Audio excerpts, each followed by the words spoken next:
നിങ്ങളുടെ ഫേവറേറ്റ് സീരിയലുകൾ ടിവിയിൽ വരുന്നതിന് മുൻപേ സൺ നെക്സ്റ്റ് ആപ്പിൽ കാണാം. ഇനി എല്ലാവർക്കും മുൻപേ കാണൂ. ഇപ്പോൾ തന്നെ സൺ നെക്സ്റ്റ് ആപ്പ് ഡൗൺലോഡ് ചെയ്ത് സബ്സ്ക്രൈബ് ചെയ്യൂ. നിങ്ങൾ ചായ കുടിച്ചോ? ചായ വാങ്ങിച്ചു തരേണ്ടത് രഘുവേട്ടനല്ലേ? രഘുവേട്ടൻ ഇതുവരെ എവിടെയായിരുന്നു? എനിക്ക് ഒട്ടും ഉറങ്ങാൻ പറ്റില്ലാനോ. ഞാൻ പുലരും മുമ്പ് എഴുന്നേറ്റ് പുറത്തുപോയി കുറച്ചേരങ്ങ് നടന്നു. പിന്നെ ഒരു ചായയൊക്കെ കുടിച്ച് ഫ്രഷ് ആയിട്ട് വരിക. ഫ്രഷ് ആവാൻ പോയത് റൂം നമ്പർ 19 അല്ലേ? റൂം നമ്പർ 19 അവിടെ ആരാ? ആരാണെന്ന് രഘുവേട്ടനെ ഞങ്ങളോട് പറയേണ്ടത്. ചീരു എന്തൊക്കെയാ പറയുന്നേ?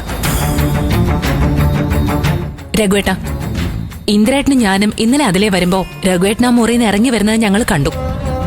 അവിടെ കയറി ഞങ്ങൾ നോക്കിയായിരുന്നു.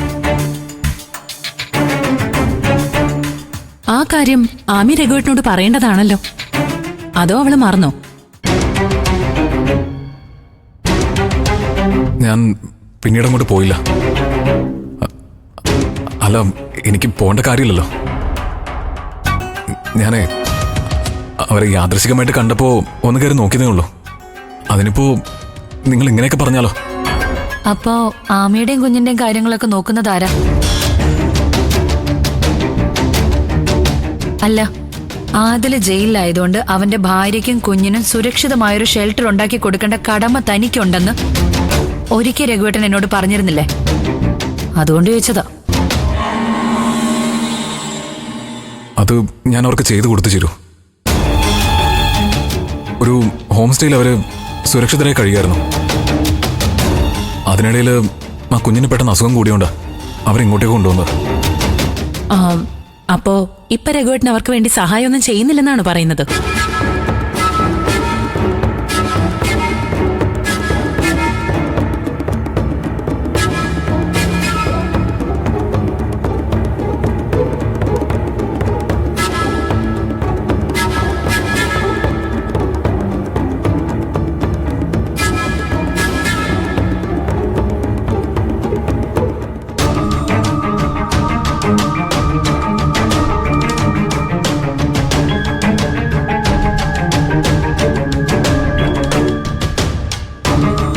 രഘുവേട്ട, ഞങ്ങളിൽ നിന്ന് ഇനിയും എന്തെങ്കിലും രഘുവേട്ടനെ ഒളിച്ചു വെക്കാൻ ശ്രമിച്ചെങ്കിൽ അത് രഘുവേട്ടന് കൂടുതൽ അപകടം ഉണ്ടാക്കും. ഇപ്പൊ തന്നെ അമ്പിളി ചേച്ചിക്ക് രഘുവേട്ടന്റെ കാര്യത്തിൽ നല്ല സംശയമുണ്ട്. നമ്മുടെ കുടുംബം മുഴുവൻ തകർന്ന് തരിപ്പണാവുന്ന കാണണോ രഘുവേട്ടന്? അനു, സത്യമായിട്ട് ഞാൻ ഒരു തെറ്റും ചെയ്തിട്ടില്ല. ആദിയുടെ ഭാര്യയും കുഞ്ഞിനെയും ഞാൻ ഇപ്പോഴും സഹായിക്കുന്നുള്ളത് സത്യമാ. അതാ കുഞ്ഞിനെ ഓർത്തൊന്നു മാത്രം. അതിന്റെ ജീവൻ രക്ഷിക്കാൻ വേണ്ടി മാത്രം. പക്ഷേ രഘുവേട്ടൻ ആ കുഞ്ഞിന്റെ ജീവൻ രക്ഷിക്കുമ്പോ സ്വന്തം കുടുംബവും കുഞ്ഞും രഘുവേട്ടൻ ഇല്ലാതായിക്കൊണ്ടിരിക്കുകയാണെന്ന് ഓർക്കണം. രഘുവേട്ട, എന്തൊക്കെ പറഞ്ഞാലും ഇത്രയും വലിയ റിസ്ക് അവർക്ക് വേണ്ടി എടുക്കാൻ പാടില്ലായിരുന്നു. രഘുവേട്ടൻ അവർക്ക് പണം കൊടുത്ത് സഹായിച്ചോ? അത് രഘുവേട്ടൻ ചെയ്യണം. ഇല്ലെങ്കിൽ ആദിലിന്റെ സ്വർണം സ്വന്തമാക്കിയതിന്റെ കുറ്റബോധം രഘുവേട്ടന് വേട്ടയാടും. രഘുവേട്ട, അന്ന് തീരുമാനിച്ചതുപോലെ 10 ലക്ഷം രൂപ ആ കുടുംബത്തിന് നൽകി രഘുവേട്ടന് മാറി നിന്നൂടെ? അല്ല, ഇനിയിപ്പോ ആ തുക പോരാന്ന് തോന്നുന്നുണ്ടെങ്കിൽ എത്ര വേണമെങ്കിലും രഘുവേട്ടൻ അവർക്ക് കൊടുത്തോ?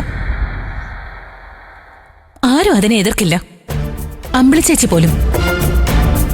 ഞങ്ങൾക്ക് വേണ്ടത് രഘുവേട്ടനെയാ, അല്ലാതെ പണമല്ല.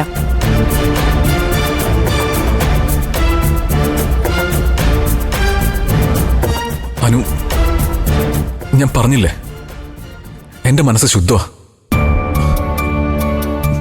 ഞാൻ മനസ്സിൽ പോലും വിചാരിക്കാതെ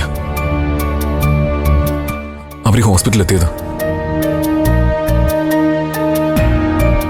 എല്ലാ കാര്യങ്ങളും ദാസങ്ങളും അറിയാം. സംശയം ഉണ്ടെങ്കിൽ നിങ്ങൾ അങ്കിളിനോട് ചോദിച്ചു നോക്ക. വേണ്ട രഘുവേട്ട. രഘുവേട്ടൻ അന്നും പറഞ്ഞത് ദാസങ്ങളിനെല്ലാം അറിയാന്ന. അതുകൊണ്ട് കാര്യമില്ല. അമ്പിളി ചേച്ചി ഇതെങ്ങാനും കൈയോടെ പിടിച്ച ദാസങ്ങളുടെ നല്ല ദൈവത്തിന് പോലും ചേച്ചിയും രഘുവേട്ടനെയും പിന്നീട് ഒരുമിപ്പിക്കാൻ പറ്റിയെന്ന് വരില്ല.